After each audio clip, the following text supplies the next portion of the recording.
as HUD Undersecretary under Bush 41, Evan Siegfried, a GOP strategist and Lauren Leader, the co-founder and CEO of All In Together. John, you know I must start with you. In your mind, what is the most important part of Bush's legacy? That he was president at a pivotal moment when Armageddon, before he was president, was a possibility. After him, it was unthinkable.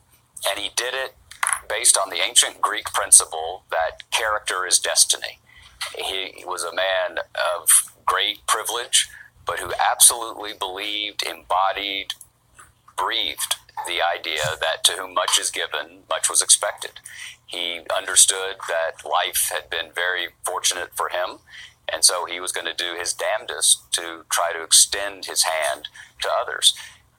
It's a moment, I think, for us to reflect not just on a bygone era, but it's also important that George Bush would be the first person to tell you that he wasn't perfect, and that if he was an imperfect guy, as he would put it, and could do good things, then the rest of us who are so imperfect can do the same thing. And I think that is a compelling part of the legacy that we're going to be contemplating this week. And a true family man. Peter, you worked in both the Bush 41 White House and Bush 43. These two men, a father and son duo, had very different reputations and leadership styles. Tell us about the differences you saw in this father and son and the relationship they had. Well, his son, I think, had a more vivid personality and was more Texas in a way, as opposed to his father, who was WASP. But the differences were overwhelmingly set aside compared to something else, which is the remarkable love that they had for each other. And it's been said a lot how much George H.W. Bush loved his family. But what struck me, because I was closer to his son, was not only how much they loved him, but they revered him. To a person, they said he was the greatest person that they knew. And one of the things that strikes me about President Bush 41 is that those who knew him best loved him most. So he was a person of tremendous decency. He also showed that qualities like gentleness and kindness were actually virtues and strengths, not bluster, not bullying. This is a man who was a fascinating combination of qualities and characteristics. And one other thing to what John Meacham said, who knows President Bush better than anybody in a sense because of the biography, is it was a quality of prudence. Dana Carvey in 1992 used to make jokes on Saturday Night Live. Prudence is a great virtue. It's a great conservative virtue. It's a great virtue to have in a president, and it was extremely important to have at that period of time that George H.W. Bush was president.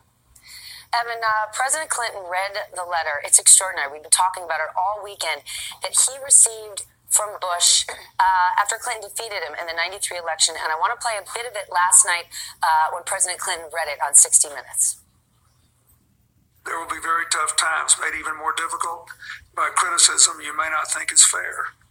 I'm not a very good one to give advice, but just don't let the critics discourage you or push you off course. You will be our president when you read this note. I wish you well. I wish your family well. Your success now is our country's success. I'm rooting hard for you. Good luck. I'm rooting hard for you, and he meant it.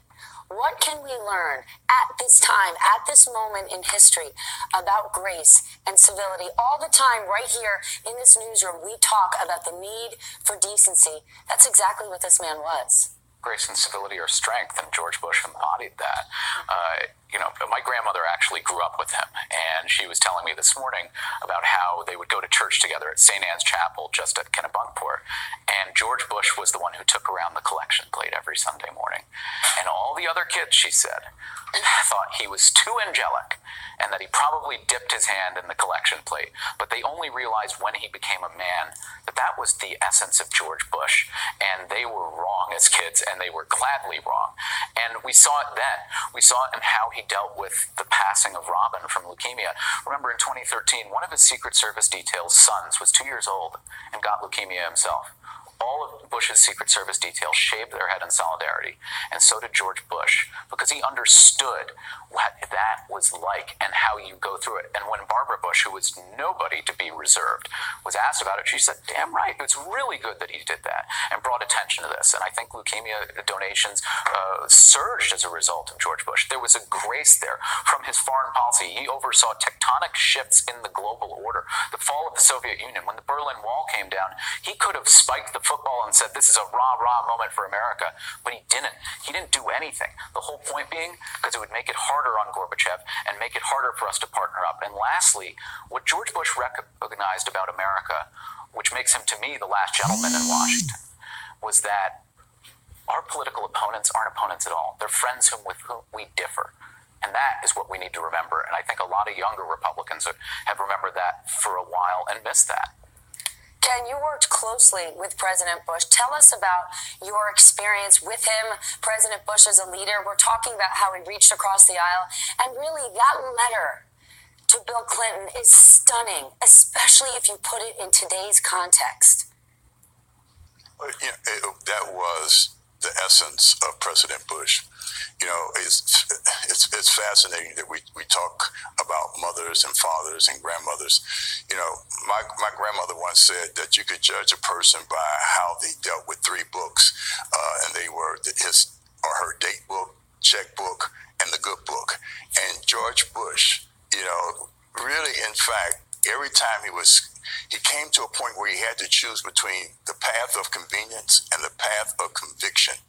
He, in fact, chose the path of conviction. He was genuine. It was a genuineness, but he had a personal touch that was just out of this world. When he asked me to go from HUD to the State Department to be the U.S. ambassador to the United Nations Human Rights Commission, I said, I've traveled internationally, but, I'm not sure I'm ready for this. He said, I'm going to pair you up with Max Kappelman and Mars Abram. He said, but, Ken, it's just about being the ambassador at the United Nations is like being the mayor only with interpreters. And he said, you're pretty good at interpretation because you've been interpreting Jack Kemp to me for years. And so it was that sense of humor, that personal touch. He knew that my wife, a native of West Virginia, loved country music. He loved country music, Skyline Chili, and he had and baseball. And that's, there were times when he would just call and just talk baseball, which was, just surprising to me. And it was disarming because the president, the most powerful man in the world, could take the time to be personal. And that translated into the way that he approached public policy and service. Lauren, I want to go back to President Bush's success in bipartisanship and reaching across the aisle because it is so rare, and we keep asking, will we get back there? The Washington Post writes this: he may be the last U.S. president who was not despised by a big chunk of the American public. Isn't that stunning? Some of that may have to do with the era in which Bush governed. He rose up through the Republican Party at a time when both parties were big tents consisting of liberal and conservative wings before Americans had sorted themselves out into warring ideological camps. Can we get back there?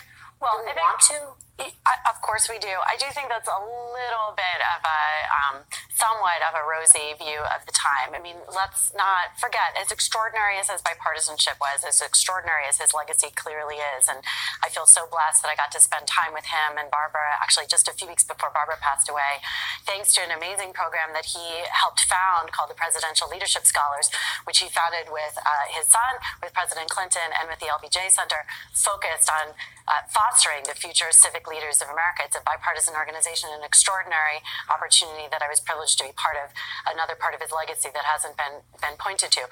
But look, in terms of his era, I do think it's worth recalling, as extraordinary as his legacy was, the Clarence Thomas hearings were also one of the most divisive times in America, and he was willing to stick to his guns, and it was extraordinarily partisan, and he was not willing in domestic affairs, both on that and on a number of other issues. There's been a lot written in the last few days around his response, particularly during the Reagan years, to the AIDS crisis, his views on LGBT rights, which certainly evolved in his later years.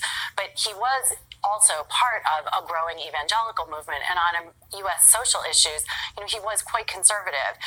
But that said, he was a relationship person, and the great lesson of Bush 41's presidency is that his relationships were sincere, that he invested in them not because he wanted something from somebody or for cold political calculus, but because he actually was really interested in knowing them. We heard extraordinary stories about this at the Bush 41 Library in College Station this summer when we got to spend time with John Sununu and with him and many of his other staffers. That kind of sincerity of relationship building, that is the piece that is missing in Washington today that I hope we can get back to. It enables deal doing. It enables compromise in ways that I think the American people want. And so if his death inspires more Americans, more American legislators to look at that as an example, to think about how they can invest in knowing one another, to advance the good of the country ahead of their own self-interest, then he'll have left an extraordinary legacy. He was a man of great character and dignity who didn't want a vote, any vote, irrelevant of who it was from. I remember in 1991 when David Duke was running for governor of Louisiana. I actually think we have that sound.